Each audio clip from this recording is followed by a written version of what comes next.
Yes, it's JJ and welcome to my YouTube channel, J-Trip. Yes, at kung first time po kayo sa aking channel at kung gusto niyo pong makanood ng mga travel trip, buffet trip, gadget trip, at kung ano-anong klaseng trip, i-click nyo na po yung subscribe button dyan sa baba.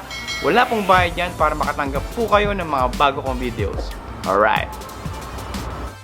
Yes! Ngayong araw mga katrip, dadalhin namin po kayo sa isang lugar na kung saan alam ko naman na marami po sa inyo ang nanonood ng mga K-drama, ng mga K-pop at gusto pong pasyalan ang bansang Korea.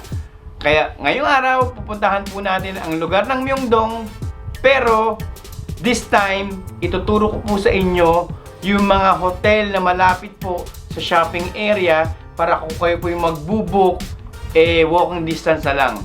Okay? Hindi po tayo pwedeng makaalis na wala po yung salamin ko. Eto.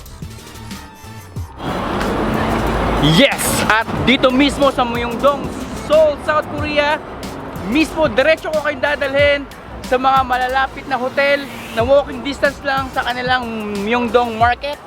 Yung nasa likuran ko. Kaya samahan nyo kami. Let's go! Woohoo!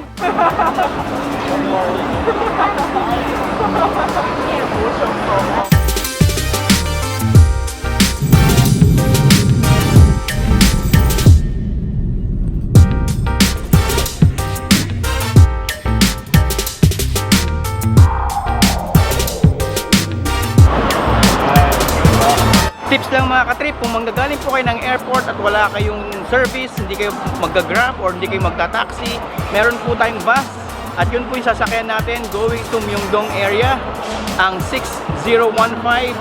Ang fare po rito is 14,000 won. Diretso na po ito sa Myeongdong area, kaya samahan nyo kami. Let's go! Dito po sa Myeongdong, may mga oras po ang kanilang mga bus, kaya wag po kayo mag-alala dahil kung nagmamadali kayo or hindi, meron sila mga oras ng pag-alis.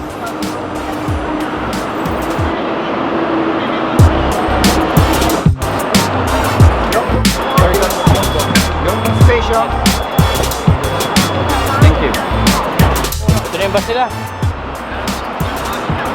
Tubig, malamig, tubig.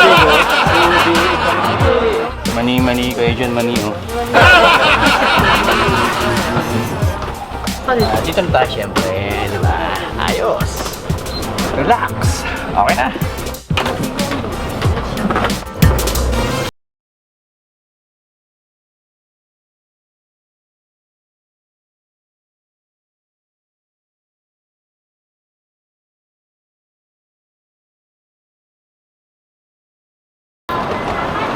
Yes, halos inabot tayo ng 1 hour and 40 minutes from airport to Myeongdong. At huwag niyo pong kakalimutan yung tag nyo dahil hindi po nila ibibigayan yung mga luggages kapag wala kayo nito. Importante. Okay, ice band tips, let's go!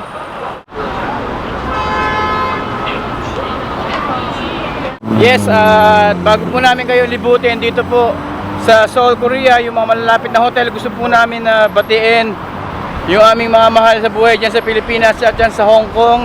Dahil medyo hilo po tayo ngayon dahil ibang oras po rito sa Korea kumpara po dyan sa Pilipinas tsaka sa Hong Kong, kaya nahihilo pa tayo, jet lag. Dito po sa area na kinatatayuan ko mga katrip, yung likod ko po mismo yung kanilang Myeongdong night market at yung shopping area na kung saan makakapamili na po kayo ng marami at iba't ibang klaseng mga item, gadget at mga pasalubong. At ito pong area na to is 2 minutes walk lang dun po sa bus stop natin na kung saan yung sinakyan natin galing airport. At kung titignan nyo po yung sa aking katabi, meron po tayong Loiser Hotel. At yung hilera po nito, ipapakita po namin, meron siyang L7 at Sky Park 3 na katabi lang. At dito sa likod ko, pagkatatawid po kayo, merong Pacific Hotel sa likod at yung katabi, merong Hotel Prince. Kaya pwede nyo pong i-check sa kanilang website or pwede nyo pong bisitahin po yung aking website at www.j3byjj.com kung saan pwede po kayo mag-book ng mga hotel. Alright. Yes, at dito naman po sa likuran ko kung saan tayo bumaba from airport, yung bus stop na yung bus na sinakyan natin from airport going to Myeongdong. Ayan lang po. At yung katabi niya, eto lang. Sa kabilang side naman or kabilang kanto, yung Sky Park 3 tsaka yung L7 na sobrang lapit lang sa bus station. Okay?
Itong area naman na to, katulad po niyan, Hotel Calistar, tsaka yung katabi, Metro Hotel. Yung likod po niyan is yung shopping area din. Pero ang pagkakaiba po ng area na to, sa baba niya, puro kainan.